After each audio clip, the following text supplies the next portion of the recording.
O mercado americano está bastante temeroso com uma possível alta da taxa de juros e algumas empresas são prejudicadas nesse cenário. E hoje a gente tem uma participação especial aqui no canal da Carteira Z com o Leonardo Otero, da Arbor Capital, para entender alguns posicionamentos do fundo, como que eles estão enxergando esse segundo semestre e até algumas empresas que podem ser beneficiadas ou prejudicadas nesse contexto. Roda a vinheta aí, Caio.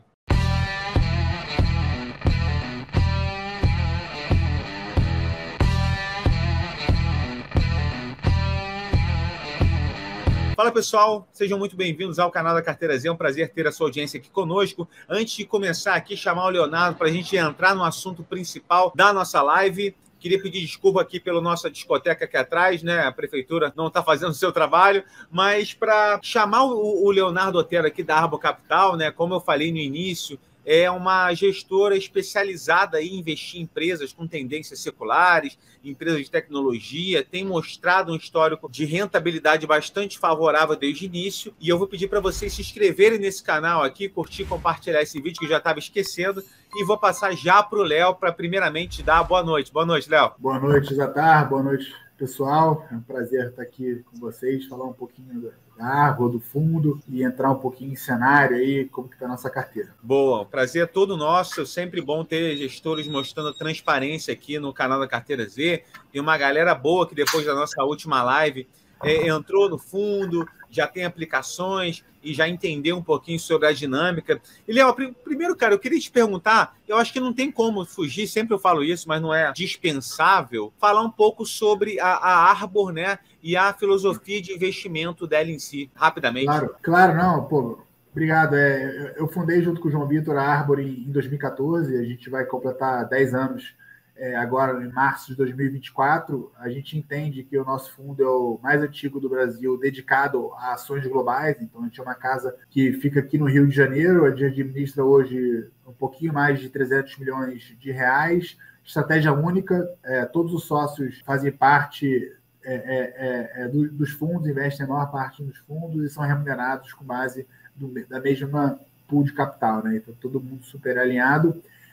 A gente é um long only, a gente foca em cenários de 3 anos ou mais. Normalmente a gente toma decisões pensando em cenários de 5 anos. Como você comentou, Zatar, a gente acredita muito no poder do crescimento, né, de longo prazo como driver de geração de valor, de valorização de ações, né? E a gente, historicamente, teve uma exposição a empresas de tecnologia alta. Falando um pouquinho da nossa rentabilidade, né, desde o início, o fundo tem uma rentabilidade net de taxas desde o início de 19%, né, e esse ano aí estamos subindo até o fechamento do primeiro semestre 33%, né, depois de um ano aí um pouquinho conturbado em 2022, que eu imagino que a gente deve abordar. Excelente, Leonardo. Aqui eu vou até compartilhar uma tela já para mostrar a rentabilidade do fundo, né, que é eu acho que é o mais antigo, né, que é um fundo em reais da casa, que existe aqui, pelo menos no histórico que a gente consegue ver, desde 2015, né, desde março. Aí já tem, nesse prazo aqui, já tem 8 anos e quase 8 anos e meio. E aqui, pegando desde o início até agora, o fundo em verde aqui rende 322% a 130 do Ibovespa, né, a 131 e 67 do índice global, né, MSCI World. É o benchmark dele? Esse veículo que está na tela é IPCA mais 6, o benchmark. Boa. Mas a gente tem outros veículos que tem o MSCI World como benchmark, mas o verde é o principal, esse que está na tela. Perfeito. Aí a gente vê aqui também, só para ilustrar, o CDI no mesmo período, que rendeu aí 100%, né? O fundo rendeu mais de 3 vezes o CDI, o MSCI hoje nem se fala, né? Bastante, uma distância bastante larga. E, Leonardo, eu queria te perguntar aqui, né? A gente vê essa parte aqui do gráfico, né? Que a gente chegou no fevereiro de 2021, no topo dele aqui.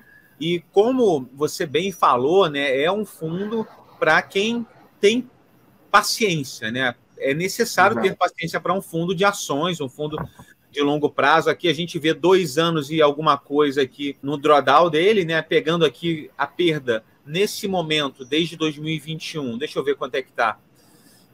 Chegou a mais de 40% e agora já está fechando, já recuperou metade dessa perda aqui, né? 24% de drawdown. Então, eu queria que você explicasse um pouquinho para a gente, nesse contexto, sobre o cenário mesmo, né?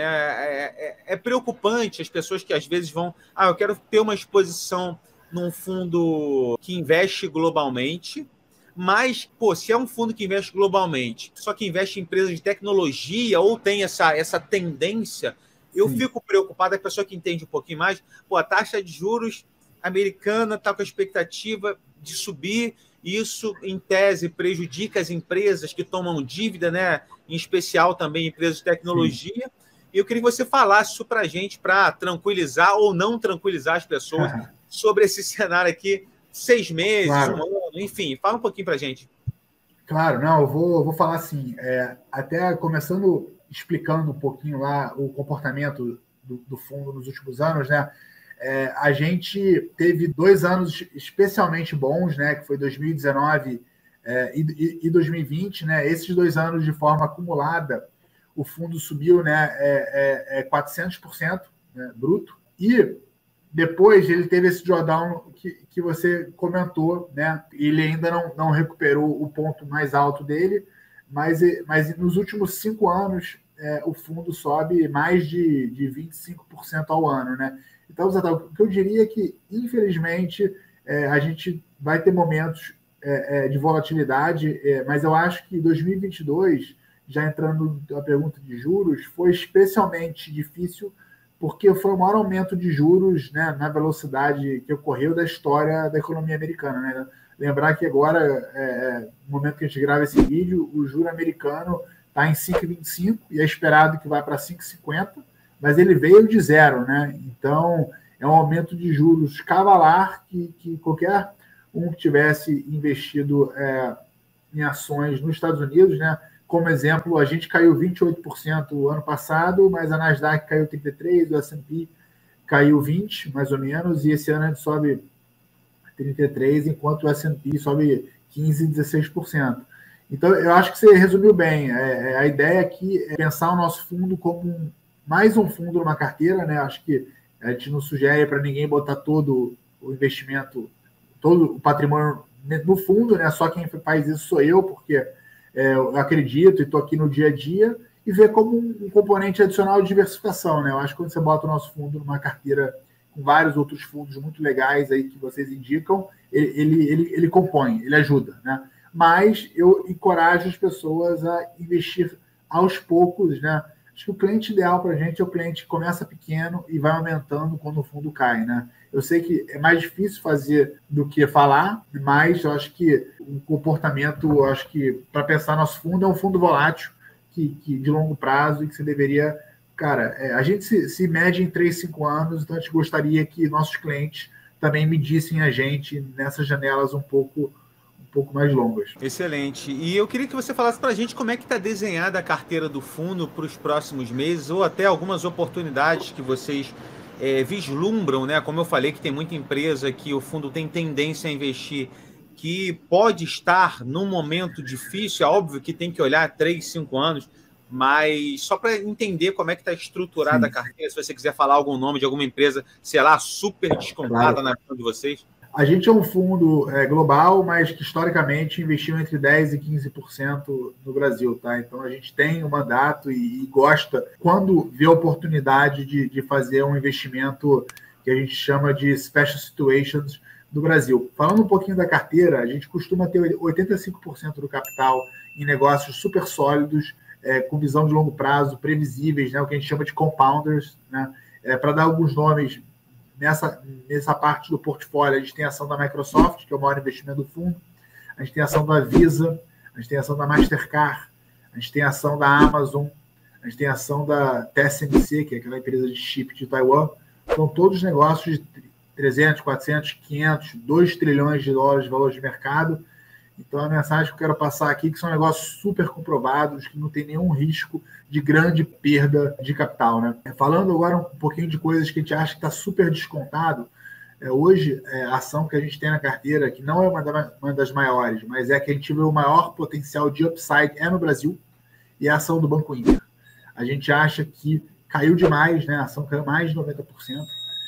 o mercado está punindo demais o management, punindo demais a empresa. Desde o IPO, o mandato da empresa era crescimento. Durante muito tempo, a ação era uma queridinha, chegou a negociar a 15 vezes patrimônio líquido, e hoje está a menos de uma vez patrimônio líquido, e todo mundo está achando horrível, né? E nesses quase 10 anos que a gente tem aí gerindo nosso portfólio, toda vez que está todo mundo muito pessimista, normalmente é um bom momento de investir, né? Acho que isso aconteceu esse ano, né? Lá no final do ano passado, todo mundo estava muito pessimista com a Bolsa Americana, e eu acho que para te dar um exemplo, eu encorajo aí que quem se interessa aí por fazer análise de empresa, dá uma olhada nas perspectivas do Banco Inter, porque eu vejo assim, um potencial bacana aí de valorização, né, nos próximos 12, 24 meses em diante. Boa, muito legal, Léo, as suas ponderações. E eu queria aproveitar, a gente está gravando aqui dia 6 de julho. Por acaso, ontem, né, teve a plataforma Thread, né, que é do tio Zuckerberg, que foi lançada, né, veio a público, todo mundo pôde se inscrever, 2 milhões de usuários em 2 horas, recorde, enfim. Eu queria que você falasse para a gente sobre o quanto isso pode destravar de valor para a empresa ou não, ou é uma expectativa ainda, ou pode ser que talvez seja um Clubhouse que não vingou. Qual a visão de vocês aí, até com relação ao Twitter, né, Elon Musk aí? Fala um pouquinho nesse contexto que eu queria, agora que eu me veio na cabeça essa pergunta para te perguntar. Não, boa, eu acho que a gente estava até discutindo isso mais cedo aqui no escritório. Eu acho que a gente aqui dentro da Arbor não tem uma opinião unânime, tá? Eu vou te dar a minha opinião. Assim, eu acho que é muito difícil o Threads, que é o nome do aplicativo novo, ser grande o suficiente para mover a ação do Facebook, da Meta. Tá? Pensar que a Meta tem mais de 100 bilhões de dólares de receita e o Twitter deve ter 4 bilhões. Né? Então, na hipótese do Twitter acabar e a Threads ficar com toda a audiência e o poder de monetização do Twitter, e mesmo você, vamos supor que ela consegue dobrar a monetização do Twitter porque ela tem mais assinante, ela tem uma tecnologia de targeting melhor e assim por diante, eu não compraria. A gente tem a ação da Meta, né? Acho que a vez que a gente gravou ano passado a gente não tinha, a gente voltou para a ação. A gente tem por outros motivos, tá? Mas eu acho que é um positivo, claro que se eles conseguem ganhar esse espaço do Twitter, é bom para a empresa, sem a menor dúvida, mas eu não acho que é algo que a empresa vale 800 bilhões de dólares, eu não acho que é algo que move o ponteiro, né? Dito isso, eu, Leonardo, não acho provável o Threads substituir o Twitter. A forma como eu vejo o Twitter, eu vejo que o pessoal que gosta de interagir, postar, engajar com conteúdo de texto, é diferente do pessoal que engaja com conteúdo de foto, vídeo, com dança, com coisa um pouquinho mais social e de humor. Então, nesse primeiro momento, sim, a gente vai ver números muito impactantes do Threads, porque o pessoal do Instagram está empurrando todo mundo para se inscrever, né? Então, eu acho que os primeiros semanas e meses, esses números vão ser grandes, mas não quer dizer que o pessoal está engajando, está usando o produto. Eu acho que o perfil do usuário hardcore do Twitter é completamente diferente do usuário do TikTok ou do Instagram. Né? Eu não acho que... eu sou um usuário que consideraria hardcore do Twitter, uso bastante. Eu não uso o Instagram. E eu não uso o Instagram porque eu quero entrar numa rede social para me informar, para aprender intelectualmente, e não é isso que o Instagram se propõe a fazer. No momento onde você tem os mesmos seguidores do Instagram numa plataforma de texto, o que você vai ler de texto não é do que você está acostumado a ler no Twitter, vai ser do pessoal que postava no Instagram postando no Twitter. Meu ponto é que, por mais que o produto seja uma cópia, né, copy-paste, né, o produto, por mais que seja uma cópia, as pessoas que estão na plataforma são diferentes. Eu acho que isso vai ser uma grande dificuldade do Threads, e eu não sei o quanto que um cara que tem uma audiência grande no Twitter, qual o incentivo para ele, né, de ter mais uma plataforma igual ao Twitter, né? Ele já tem o Instagram, então ele vai ter 2 Twitters, né? Então, assim, eu acho que para a Meta é uma aposta de graça, né? Por que não, né? Tentar. Mas o meu cenário base é que o Threads não vai pegar o lugar do... Muito bem observado. Eu percebo, inclusive, o pessoal quiser me seguir lá no Threads, né? Eu já fiz a minha conta lá, Rafael Zatar. Vou postar a mesma coisa que eu posto no Twitter, não vou ficar inventando nada mais. Só que uma coisa que eu percebo, Léo, aqui, cara, na prática, é que muita gente que tem Instagram não tem Twitter ou não gosta de Twitter pelo formato mesmo. O desafio é fazer com que essas pessoas se adequem ao formato só porque é Instagram. Então, isso realmente você tem muita razão, tá? Por que eles se adequariam a uma plataforma que é igual ao Twitter, sendo que elas não gostam do Twitter, do teor, né, da plataforma de informação? Eu acho que faz sentido o que você falou, realmente, cara. Total. Eu acho que o pessoal fala, não, o Twitter tem 300 milhões de pessoas, o Instagram tem 2 bi. Eu acho que não é porque o Twitter não conseguiu ter 2 bi, é porque só tem 300 milhões de pessoas que querem engajar em conteúdo mais jornalístico, mais informacional. Tem muito mais usuário querendo ver dancinha do que querendo ler alguma coisa um pouquinho mais densa. O Instagram com certeza vai ter uma dificuldade em transportar a audiência para o Threads, assim. Mas o risco, né, para o Twitter é todo mundo começar a postar igual, tudo que tem no Twitter, postar no Threads também. Isso é um risco para o Twitter, porque acaba que esses meus argumentos que o conteúdo vai ser diferente, pode ser que consiga, né, invalidar esse argumento se ao longo de muito tempo, né, os influenciadores, como vocês, postarem igual, porque dá tempo do algoritmo do Threads entender o usuário e fazer essa distinção, né? Mas eu acho muito difícil, assim, eu acho que o Instagram é um evento social, o Twitter você vai para o trabalho. Eu acho que a mentalidade das plataformas é diferente. Vamos ver. Acho que é difícil, mas vamos ver. Boa. Confesso que estou bem curioso para saber como é que vai ser o futuro disso aí. Se vai ser um Clubhouse da vida ou se vai vingar mesmo, cara. Eu acho que, para terminar aqui, cara, eu queria saber, que é bastante importante, né, sobre o Arbor dolarizado que veio ao mercado aí, acho que tem 1 ano e pouco, 2 anos, você me corrige, e o Arbor, né, em reais, o redeado que eu acabei de mostrar, eles vão incorporar. Explica para a gente esse movimento, os motivos, fala esse contexto. Sem dúvida. Obrigado aí pela oportunidade de comentar. Sim, a gente está incorporando o Arbor USD no Arbor em real. Sendo muito sincero, eu iria por 2 lados, Otário. Eu acho que um lado é o seguinte, historicamente, se você pega, o que é melhor, investir no CDI ou comprar dólar? O CDI sempre ganha, ou historicamente ganhou do dólar, né? Então, no momento que você investe no nosso fundo redeado, você captura uma boa parte do CDI, porque quando você faz o hedge da moeda, você não ganha o CDI inteiro, mas você ganha mais da metade, os 70% do CDI. E quando você compara esse carrego, que a gente chama, com a valorização do dólar, é melhor, né, você tá com carrego, né? Leonardo, eu sempre tive preferência e hoje todo o meu dinheiro tá no BRL, então esse foi um dos motivos. E o outro motivo foi que a gente abriu o USD num momento ruim de mercado, né, e ele acabou não crescendo conforme a gente esperava.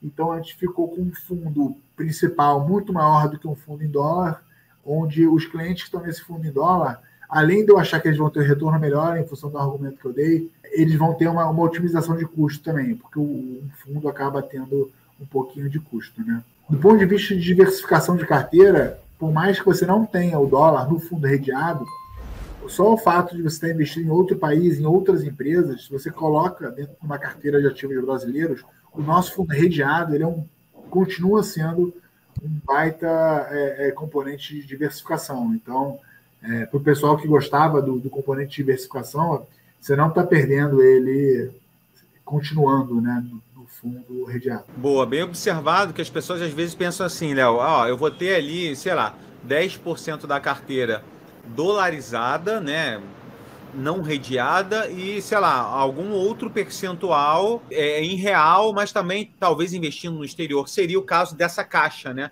Da caixa não dolarizada, da outra caixa ali. Bom, não, deu para entender direitinho qual foi o movimento. Se você quiser comentar sobre mais alguma coisa? Não, acho que a gente abordou os pontos principais. A gente acha que o mercado, por mais que tenha uma pequena alta de juros ainda até o final do ano, o principal movimento é de queda, né? Vai subir 25 pontos base e depois deve cair 200, 300 pontos base, né?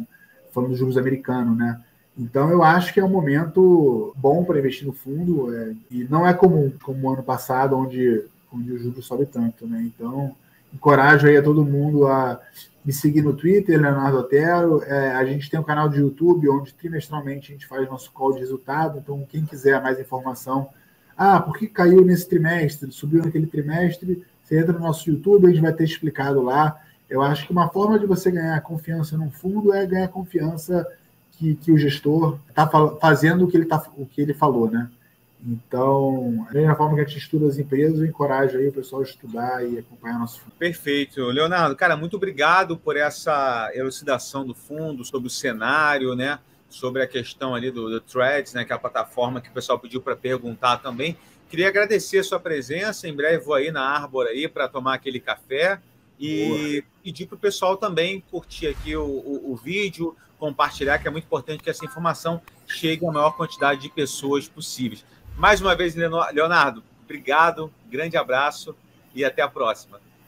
Obrigado a você, Zatar. Abraço a todos aí. Boa noite. Tchau, tchau. Valeu, boa noite.